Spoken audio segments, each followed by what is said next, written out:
Denise Arregui, esto es Presencia Cultural. Bueno, Lima tiene muchos puntos de vista, pero hay uno en particular desde donde toda la ciudad parece desplegarse como un mapa en 3D, en vivo y en directo. Nos referimos a el Cerro San Cristóbal, donde estamos hoy día. Hemos llegado hasta aquí para mostrarles el museo de sitio que está arriba, el mirador Cerro San Cristóbal, pero también para ofrecerles un programa con una mirada panorámica, diversa, como la que tenemos desde aquí. Hemos conversado con Mirela Carbone, una de nuestras más grandes y célebres representantes de la danza contemporánea en el país. Hemos visitado también dos exposiciones que retratan nuestro presente. Distancia íntima en la Alianza Francesa y Se busca una república, esto en el Centro Cultural Inca Garcilaso. Y de paso les vamos a presentar un poemario muy especial. Por supuesto, tampoco puede faltar El placer de los ojos. Y hoy, a propósito de nuestra entrevista con Mirela Carbone, Raúl nos va a traer las mejores películas sobre el mundo de la danza, el ballet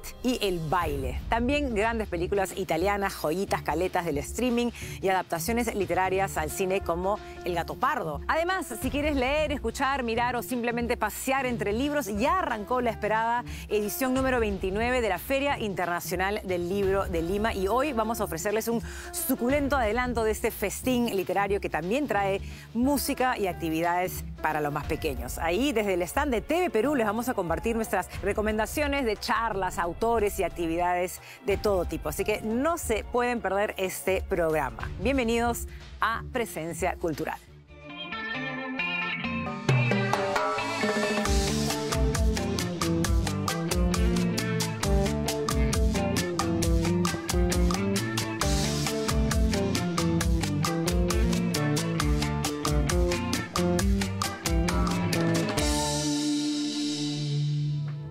Ya arrancó uno de los eventos culturales más esperados del año, que es la Feria Internacional del Libro de Lima, que celebra su edición número 29 y va hasta el 6 de agosto en el Parque Próceres de la Independencia en Jesús María. Bueno, este año el país invitado de honor es Italia, en conmemoración de los 151 años de relaciones diplomáticas con el Perú, y va a llegar con una importante delegación, además de un ciclo de cine italiano. Bueno, la feria, como siempre, ya sabemos que cuenta con un montón de stands, casi 250. Hay 8 auditorios, hay zonas de descanso, hay patio de comidas, hay espacios especialmente diseñados para disfrutar de la lectura y, por supuesto, el encuentro con las ideas. Bueno, y como novedad, este año incluye el método Vargas Llosa. Es una exposición inmersiva sobre el Nobel de Literatura. TV Perú va a tener su propio stand, desde donde vamos a estar cubriendo algunos de los eventos más destacados y acompañándolos en esta fiesta del libro y la lectura. Y por supuesto que esta edición va a ser una gran vitrina para el talento literario nacional. Van a participar autores como Jeremías Gamboa, Katia Dawi, Fernando Iwasaki, Raúl Tola, Francisco Lombardi,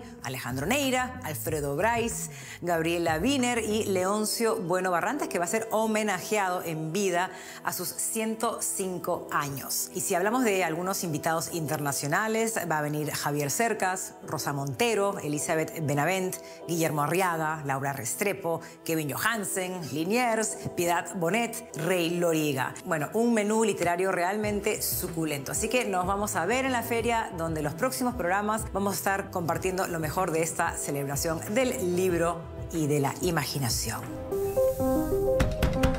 Aquí no se puede bajar. ¿Me va a hacer llamar al interventor? Llame a quien quiera. Gracias. Hola, buenas. Mire, llamaba para comprar el piso de la calle Mira el Río, número 62. Me llamo Pablo Hernando y quiero comprar el piso hoy.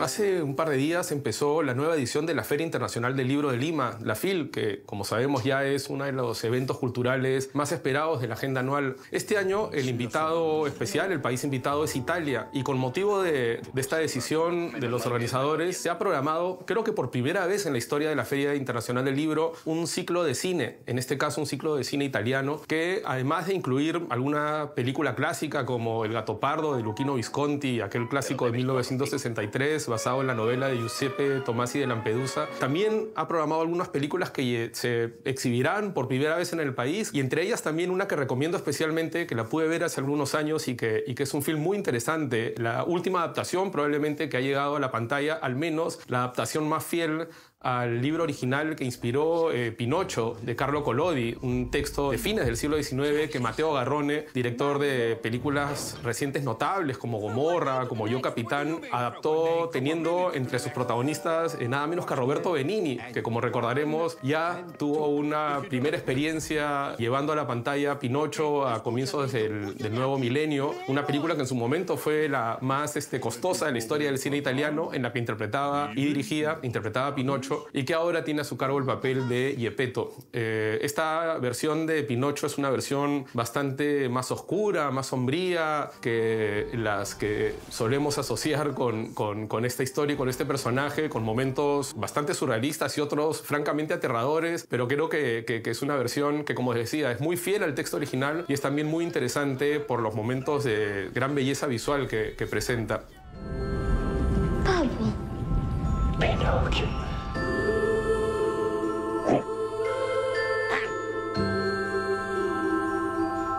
How did you grow up? It's a secret, you know. I don't want to be a puppet. I want to become a boy like all the others.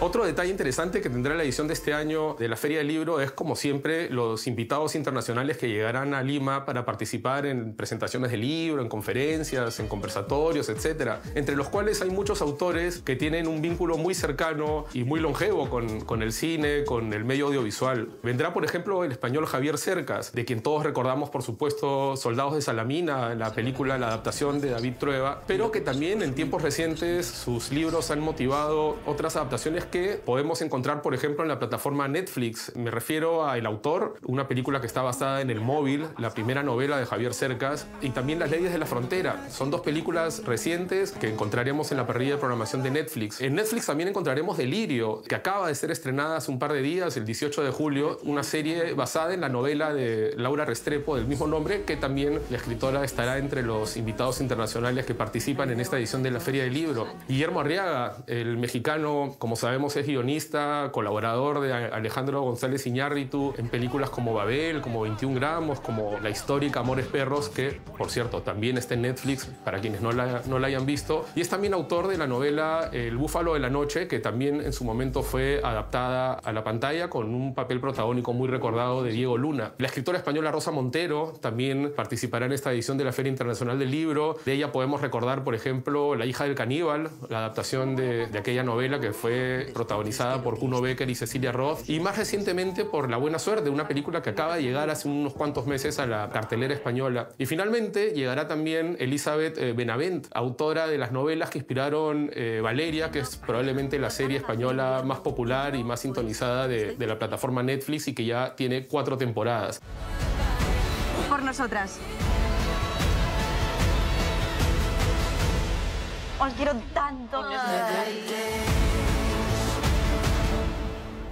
Finalmente, como para cerrar esta serie de recomendaciones cinematográficas que tienen que ver con la Feria del Libro de Lima, el 4 de agosto, como cierre dorado, como broche de oro de esta edición de la feria, se ha programado un concierto dedicado a la música de Ennio Morricone, Morricone and Friends, un concierto con una orquesta sinfónica que interpretará algunas de las bandas sonoras más recordadas de este legendario compositor italiano. Como vemos, los próximos días, hasta el 4 de agosto, habrá muchísimo que ver, que leer y que recomendar con respecto a esta edición de la Feria del Libro, que como siempre será uno de los eventos centrales de esta temporada del año en nuestro país.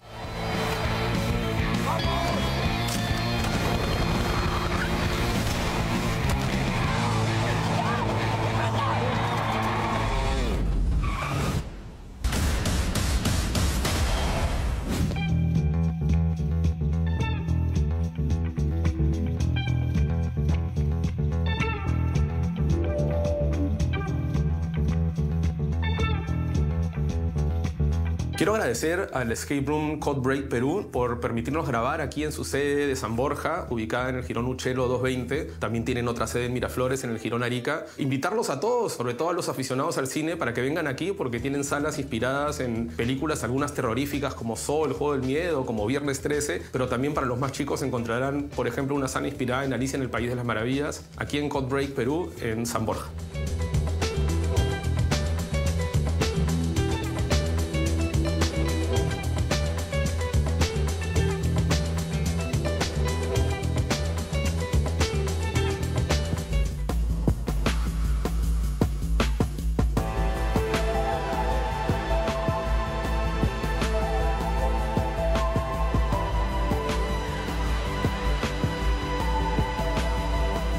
Bueno, estamos a 300 metros sobre el nivel del mar y desde aquí no solamente podemos ver la ciudad de Lima desde las alturas. Obviamente, si no estuviera tan nublado, lo veríamos aún más, pero volveremos en verano. Bueno, también podemos comprender la ciudad mejor, especialmente si se animan a visitar, para los que no lo han hecho hasta ahora, nosotros todavía no lo hemos hecho. Este lindo museo, un edificio de una sola planta, es el Museo de Sitio El Mirador del Cerro San Cristóbal. Fue fundado en 1997 y está ubicado en la cima del cerro más emblemático de Lima, entre los distritos del Rímac y San Juan de Lurigancho. Considerado un apu o un cerro sagrado desde tiempos prehispánicos, el Cerro San Cristóbal ha sido durante siglos un punto de conexión entre el cielo y la ciudad. Y es allí, al lado de la Gran Cruz, que se ve desde todos los distritos, donde encontramos este revelador museo. Su exposición permanente reúne fotografías inéditas de Lima desde inicios del siglo XIX, imágenes que documentan la transformación de la ciudad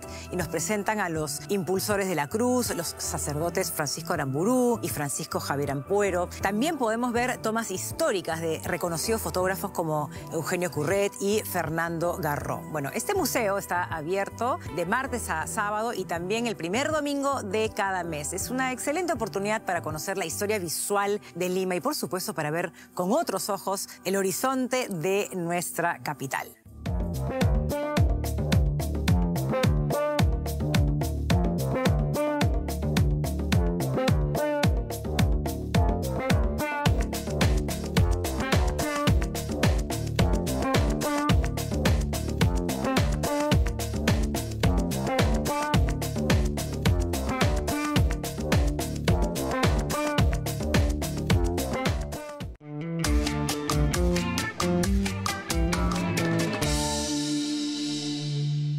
Mirela Carbone es una mujer con mucha trayectoria, sabiduría y una enorme libertad de movimiento. Una de las artistas de danza contemporánea más influyentes del Perú. Ella es maestra, es directora, coreógrafa, investigadora, intérprete. Ha llevado una vida entera literalmente en movimiento. Ha dirigido e interpretado por lo menos 60 obras de danza, tanto en el Perú como en el extranjero, y ha recibido una gran cantidad de reconocimientos, entre ellos el del Ministerio de Cultura en el año 2013. En esa conversación, Mirela reflexiona sobre su forma particular de crear, sobre cómo el cuerpo cambia con el tiempo, sobre el poder emocional del movimiento y sobre lo que aprendemos de verdad cuando nos atrevemos a bailar, aunque no seamos bailarines, porque para ella la danza no es solo técnica ni espectáculo, es una forma de habitar el cuerpo, una forma de habitar el mundo, una manera de pensar, de investigar, de sanar y sobre todo de estar vivos.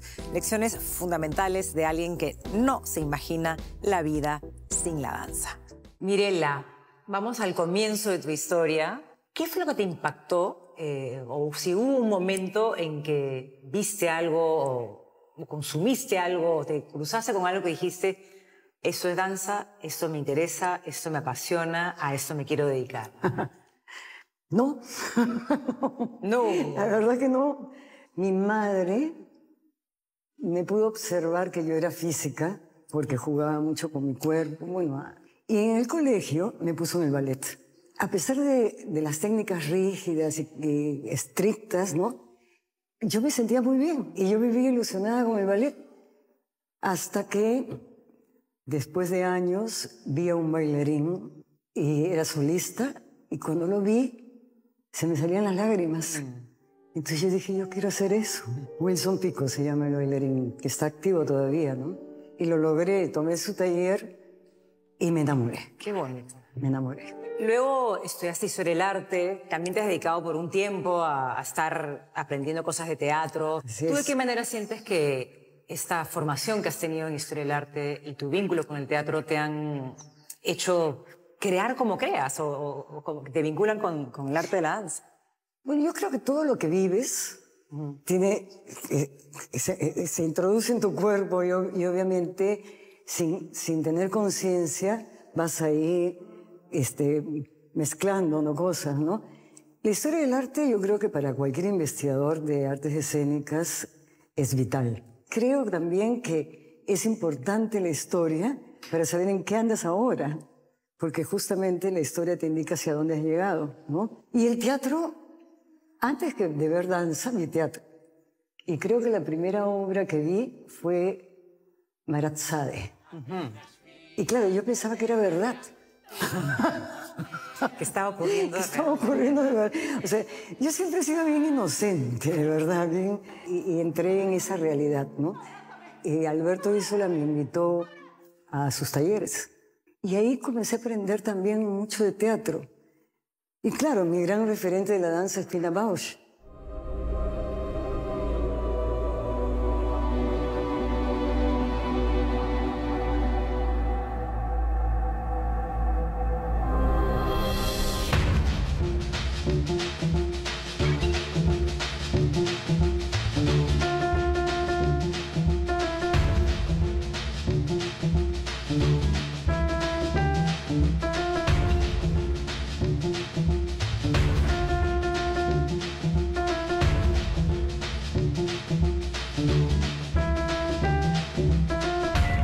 A mí me gusta el teatro y también por mi educación primaria, que fue el ballet, que para mí es teatro. El ballet cuenta historias, ¿sí? Y vas construyendo una historia, un personaje también.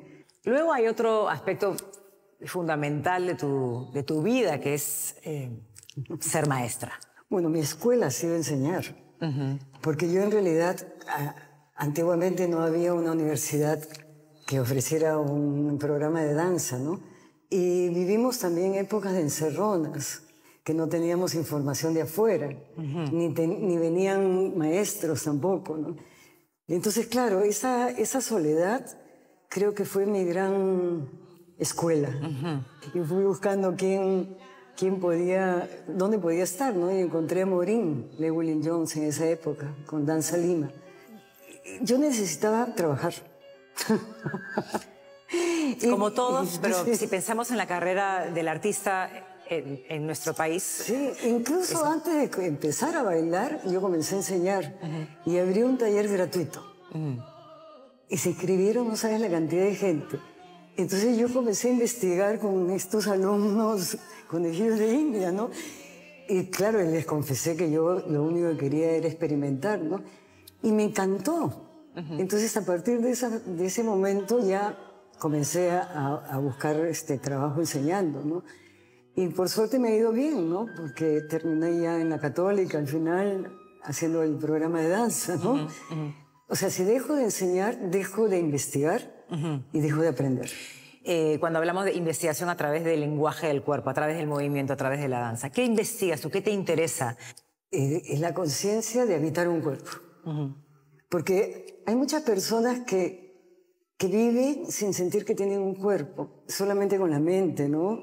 Y eso es imposible, porque si no tienes tu conciencia de habitar tu cuerpo, de que tienes un cuerpo, cómo lo tienes, etc., nunca podrás expresar con el cuerpo lo que sientes. Nosotros hemos ido reduciendo la gestualidad. Creo que hay que ir oponiendo. El cuerpo está hecho para moverse. Antiguamente teníamos mucho más oportunidad del movimiento, ya sea en juegos, ¿no? Los infantes y todo, y en el trabajo en sí.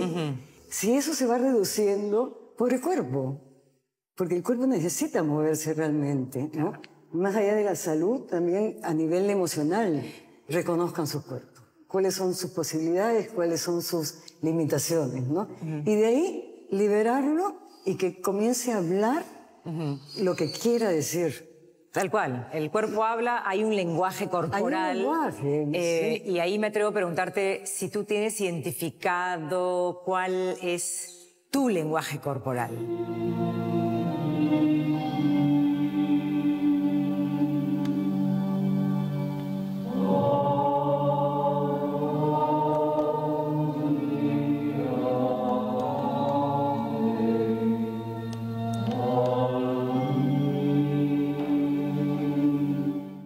Yo tengo un lenguaje bien particular, o sea, porque no tengo una educación de técnicas ni de los modernos, ni las influencias contemporáneas.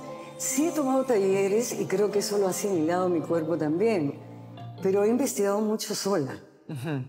Y he mezclado también algunas otras artes. Me muevo como necesito moverme, ¿no? Por ejemplo, si yo fuera joven, podría ser una urbana. ¿Sí? ¿Urbana en qué sentido? Una bailarina urbana. Ajá. Porque tengo cualidades también que ahora lo veo en los jóvenes, ¿no? Yo las he investigado personalmente, entonces eso me da licencia para descubrir otras cosas en mi cuerpo, ¿no? Y cada época cambia, porque el cuerpo va cambiando. Cambios físicos, cambios emocionales, cambios en general. A ti el paso del tiempo, ¿qué te ha dado en tu propia investigación con respecto al cuerpo, el movimiento y la danza? Es increíble saber que tienes 72 años y que estás tan conectada con tu cuerpo de una manera tan armoniosa e envidiable. Ay, mira, te voy a confesar algo. Yo creo que nunca me he preocupado por mi cuerpo. O sea, nunca me he preocupado por la estética de mi cuerpo. Me he preocupado mucho más por descubrir mis sentimientos y tratar de transmitir lo que siento, lo que pienso, ¿no? Porque en mi vida cotidiana yo soy bien tímida. Soy muy introvertida. En mi espacio de laboratorio, cuando comienzo a investigar, yo me sorprendo de las cosas que salen. Hay una conexión con el inconsciente también, ¿no? Entonces, claro, yo me dejo fluir, no me preocupo si mi cuerpo está así o asá. Sí, es verdad que cuando ya he ido creciendo y me he visto en el espejo he dicho, wow, ¿qué pasó? Porque claro, ya el colágeno me falta, ¿no? Además yo soy flaca, entonces soy pellejuda, ¿no? Y claro, yo digo, ya no podría usar un leotardo o una desnudez. Pero después, fue una época que comencé a entrar en dificultades, ¿no? Con mi cuerpo. Pero después dije, mira, es imposible no envejecer. Y hay que tomarlo con la mejor manera. Y nada, hay que asumir esa condición que tengo ahora y moverme como puedo ahora. Sí, yo me acuerdo haber visto un video de Katsuo, ¿no? Que tenía 100 y pico de años. Lo llevaban al escenario, cargado prácticamente, y lo dejaban en el piso, y él bailaba con los dedos en el piso. Y era una cosa alucinante, maravillosa, emocionante. Claro. Entonces yo creo que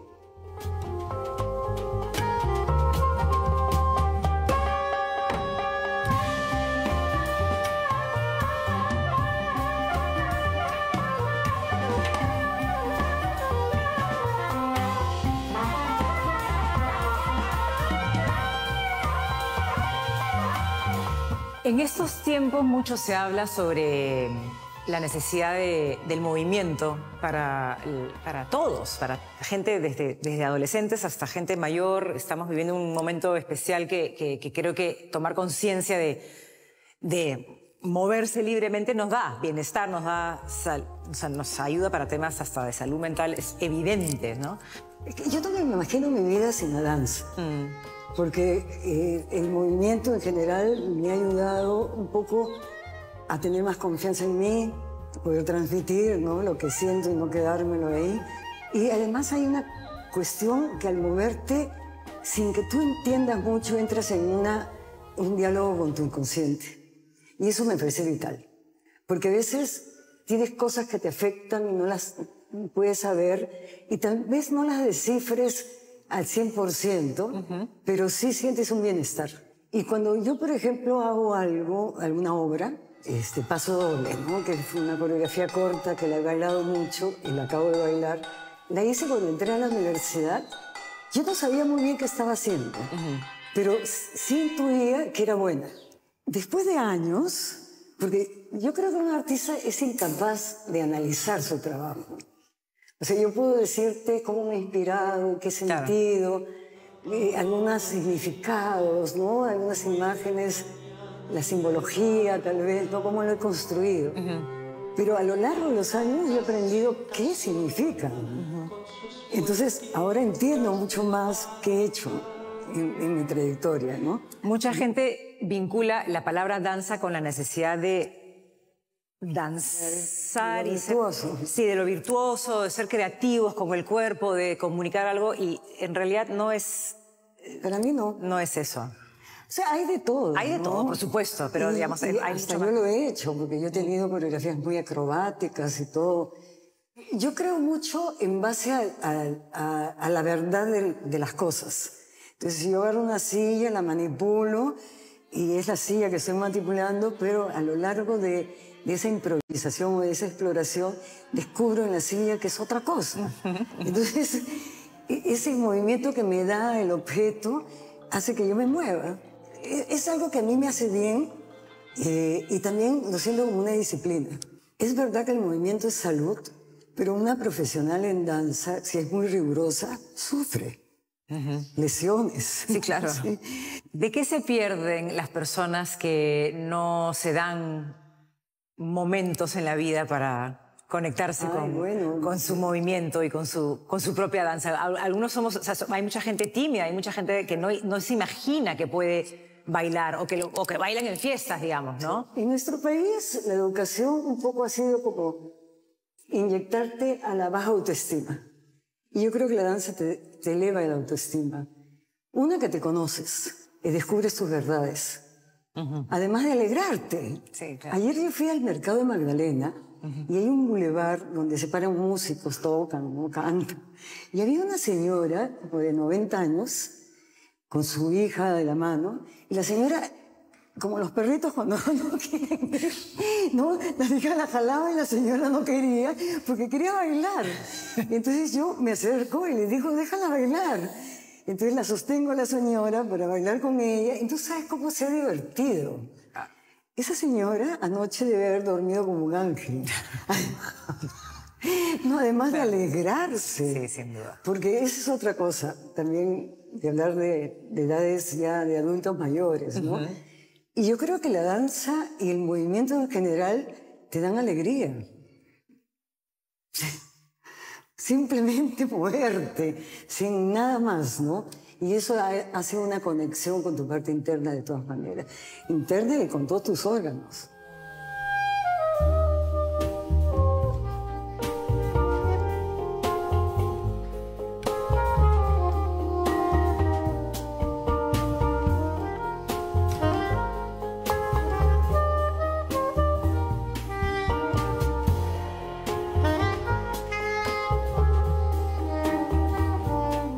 Queremos agradecer a Espacio Tumbes en Barranco que nos ha permitido grabar esta entrevista. Es un espacio que promueve la investigación y creación en danza y movimiento desde un enfoque de laboratorio y está abierto a cualquier persona interesada en conectar con el movimiento, la danza y una nueva relación con el cuerpo sin enfocarse necesariamente en la profesionalización. Ofrece ciclos de somática, talleres con artistas internacionales que más adelante esperamos seguir anunciando. Así que ya lo saben, Espacio Tumbes acoge y apoya proyectos que exploran procesos de laboratorio en la enseñanza y la creación. Y desde Presencia Cultural queremos agradecer mucho a su directora Joelle Grunberg, que nos abrió sus puertas para permitir una luminosa conversación con Mirela Carbone.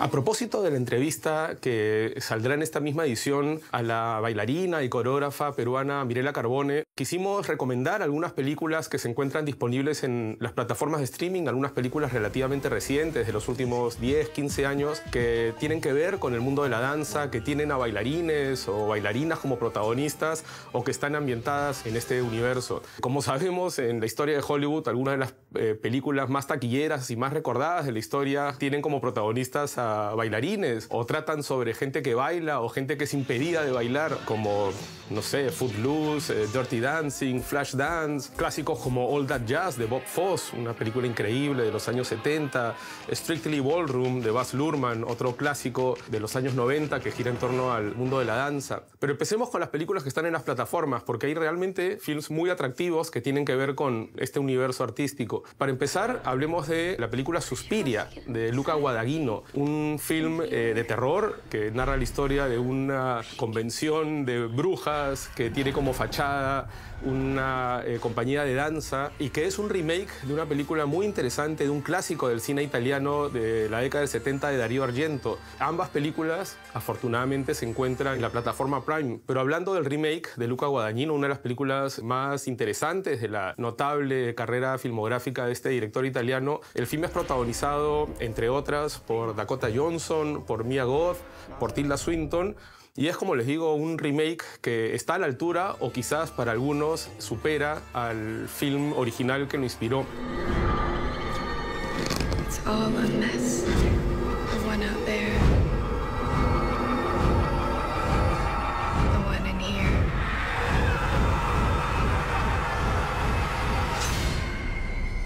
The one that's coming. Otra película muy interesante y muy comentada que se puede ver en el streaming, en este caso en la plataforma Disney Plus, es Black Swan o Cisne Negro de Darren Aronofsky, una de las películas más controversiales de este director que, como recordaremos, fue protagonizada por una realmente notable Natalie Portman. Por este papel, Natalie Portman recibió el Oscar, recibió el BAFTA, el Globo de Oro, entre otros reconocimientos. La película, de hecho, tuvo otras 4 nominaciones al premio de la Academia de Hollywood y es probablemente la película más recordada y reconocida de Darren Aronofsky hasta el momento.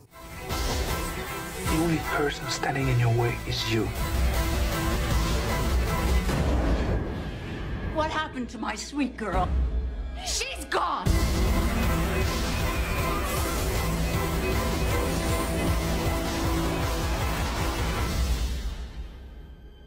Luego nos pasamos a la plataforma Movie, que como sabemos tiene una notable oferta de cine independiente o cine de autor, donde podremos encontrar la película Frances Ha de Noah Baumbach, un film que es protagonizado por Greta Gerwig y también coescrito por Greta Gerwig en uno de los papeles que la fue proyectando como una figura notable de Hollywood antes de convertirse en la gran directora de películas súper taquilleras como Barbie y Mujercitas. Frances Ha, como les decía, está disponible en Movie, donde también encontrarán la película Emma del director chileno Pablo Larraín, protagonizada por Mariana Di Girolamo, por el mexicano Gael García Bernal y por Paula Lutzinger, entre muchos otros. Una película que también gira en torno del mundo de la danza moderna y que tiene una banda sonora realmente notable del músico chileno Nicolás Jarre, quien, por cierto, ahora el 14 de agosto ofrecerá un concierto aquí en nuestro país, en Lima. Cuando tú sepas lo que yo estoy haciendo y por qué, te vas a horrorizar. ¿Por qué esperar? Horrorizan ahora. Finalmente nos pasamos a la plataforma Apple TV, donde pueden encontrar la película La Bailarina, una película francesa de la directora Stéphanie Di Giusto, que es protagonizada entre otros por Lily Rose Depp, la hija de Johnny Depp, y Vanessa Paradis, que es una especie de biopic centrado en la vida de la bailarina Louise Fuller, una bailarina estadounidense quien es considerada junto con Isadora Duncan una de las fundadoras de la danza moderna. Estas 5 opciones son todas películas notables, relativamente recientes, que tienen que ver con el universo de la danza moderna, del ballet, de otras formas que adopta esta disciplina artística y que creo que complementan perfectamente la entrevista que tendremos en esta edición con la gran Mirela Carbón. Sometimes it's good to do what you're supposed to do when you're supposed to do it.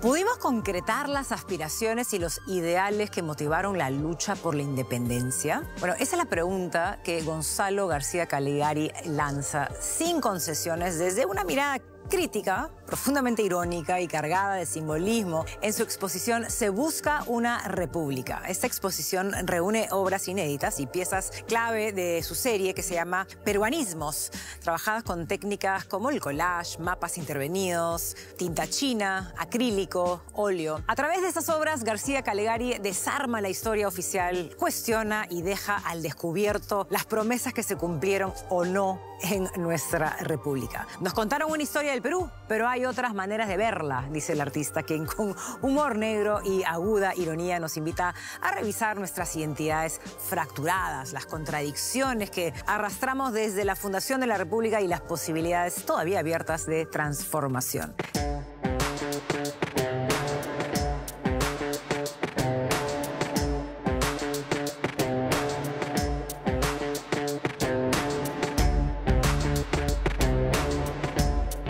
busca una república es una exposición que vengo trabajando hace varios años. En realidad el tema de investigación histórica sobre Perú la vengo haciendo desde hace más o menos 15 años y he venido presentando en todo este tiempo diferentes exposiciones con el título de peruanismos. Entonces han habido peruanismos volumen 1, 2, 3, 4, 5 y he llegado a, digamos, a condensar un poco esta ansia de tener una nación, de formar una nación, un proyecto de país unido, ¿no? Y por qué no lo podemos lograr como peruanos, ¿no?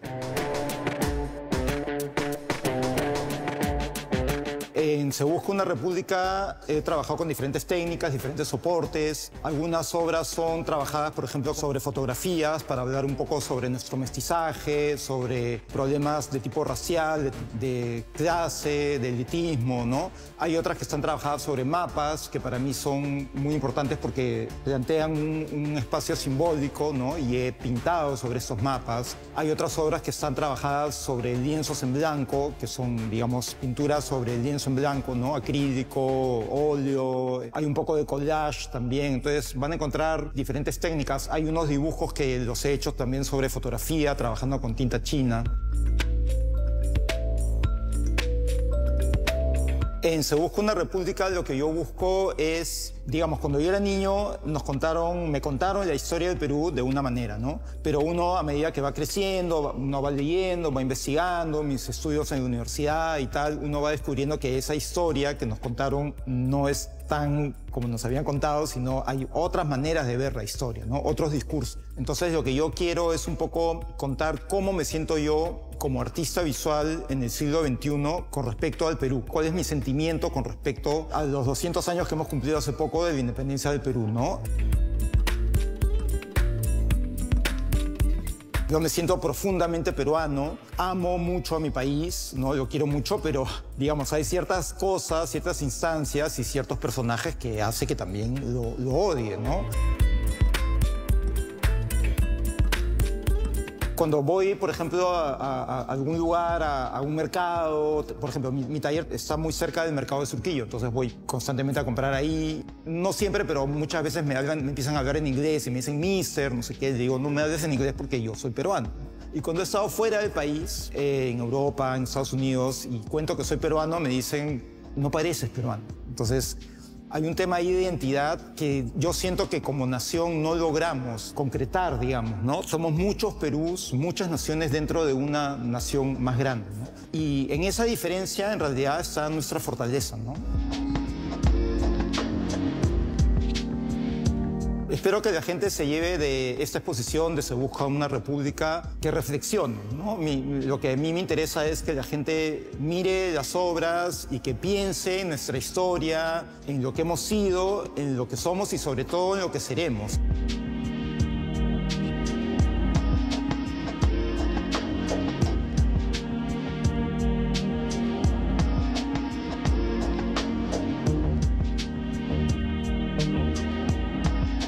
Para ti, mi corazón, sin cáscara, sin máscara, sin malabares. Bueno, así empieza Todo arde, todo. Es el poemario de Kiara Quispe. A Kiara la conozco desde que se inició en su carrera de artista y también la vi hace muy poco en el escenario en Niños caen de los árboles de Mariana Altaos, interpretando a Cindy Lauper, una empleada doméstica que canta y toca la guitarra en casa de una familia venida a menos. Bueno, como bien dice Kiara en su cuenta de Instagram y también aquí en la contratapa de este precioso libro, hago teatro, canciones y ahora un libro. Con esa claridad y sin pretensiones, Kiara se presenta como una artista total. Es actriz, cantante, escribe y todo lo hace desde un lugar hondo y honesto. Quiero leer una cosa más acá, muy bonito.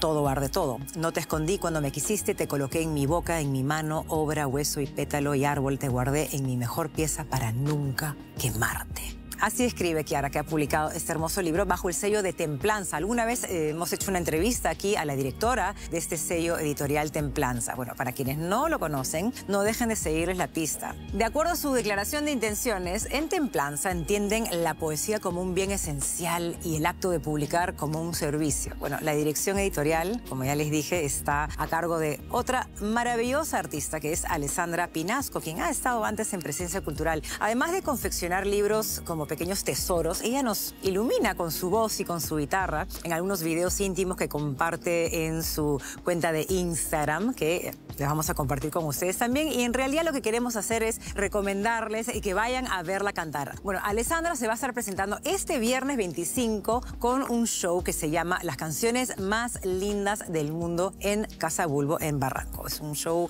con sus canciones favoritas, versionadas, por supuesto, con mucho amor, y algunas propias escritas por la propia Ale. Estoy segura que nos van a encantar. Así que dos mujeres, Kiara Quispe y Alessandra Pinasco, unidas por las letras, la música y la necesidad de decirlo todo. Incluso, mejor todavía, si eso todo arde.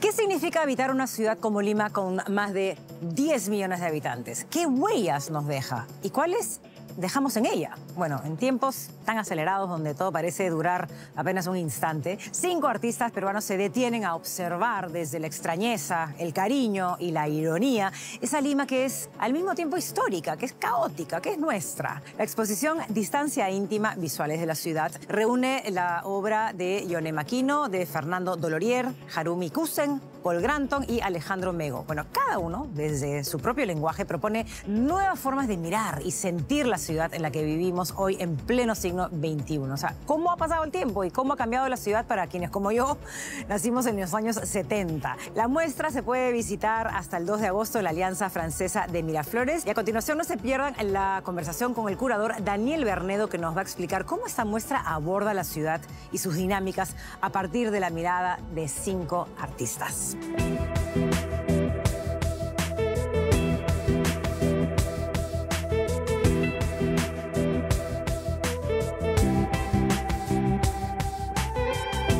Distancia Íntima, Visuales de la Ciudad es un proyecto expositivo que reúne a 5 artistas: Fernando Dolorier, Yone Makino, Harumi Kusen, Paul Granton y Alejandro Mego. Es una muestra que está centrada principalmente en explorar, desde la actualidad, la visión y representación en torno a la ciudad contemporánea, específicamente Lima.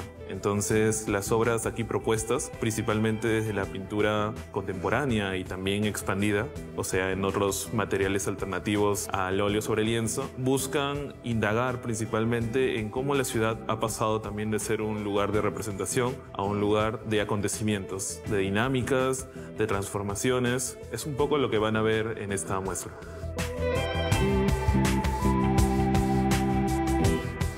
Algo que reúne en común a los artistas es principalmente la atención que tienen a la ciudad, a la memoria y a la vida cotidiana.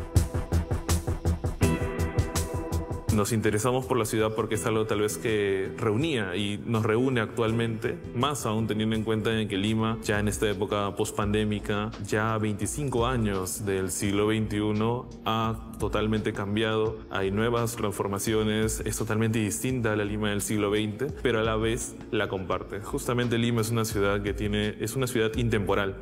Tiene acontecimientos coloniales, historia colonial, tiene historia republicana, tiene contemporánea y actual, ¿no? Esta constante transformación. Justamente al ingresar a la sala van a encontrar las obras de Paul Granton. Paul Granton se ha formado en el centro de la imagen y Paul tiene una atención fotográfica, principalmente en el dibujo y la pintura que él realiza. Algo, por ejemplo, muy curioso de Paul es de que él representa y, digamos, desentraña, ¿no? Una escena, un acontecimiento de una persona justamente que está fisgoneando, la que vemos aquí al costado. Y esa ha sido la atención de Paul, ¿no? También hemos buscado generar una suerte de misterio para que el espectador pueda encontrar justamente los acontecimientos cotidianos que encontramos diariamente, ¿no? Y es lo que ha atendido Paul.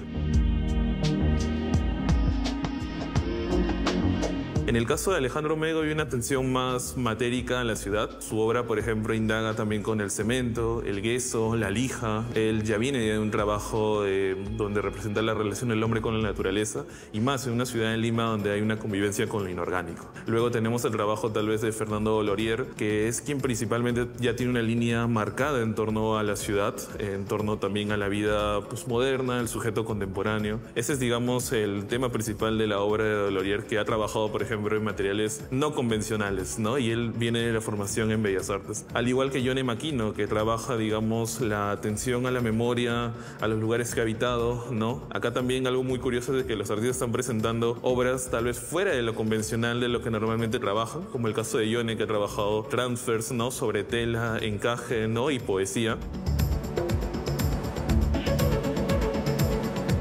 Y finalmente Harumi Kusen, que viene de la formación audiovisual y ella con una línea de tal vez más futurista y más, digamos, en relación al hombre con la tecnología, ha trabajado la atención a la vigilancia, ¿no? Al espionaje, a la cuestión también del romance o las compulsiones a veces en la vida en torno al amor, en torno, ¿no? A todo ello.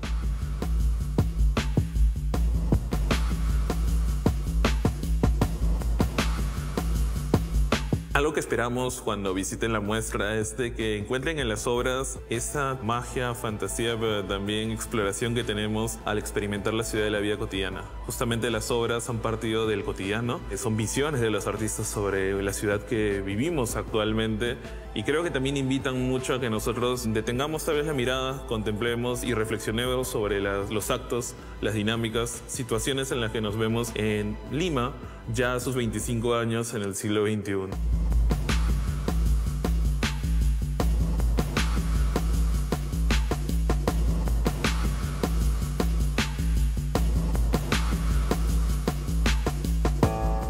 Desde lo alto del Cerro San Cristóbal hemos intentado mirar Lima, que está tan gris hoy día, con otros ojos, pero sí lo hemos logrado. Porque sí, pues a veces basta con cambiar de perspectiva para que todo cobre un nuevo sentido. Así que nos llevamos la sabiduría del cuerpo con Mirela Carbone, la potencia de las palabras desde la FIL Lima 2025, la mirada crítica de nuestras exposiciones y la voz íntima de Kiara Quispe y Ale Pinasco. Desde este lugar, que ha sido punto de encuentro entre el cielo y la ciudad desde tiempos antiguos, nos despedimos con la certeza de que el arte y la palabra también nos pueden servir de brújulas cuando nos faltan las fuerzas.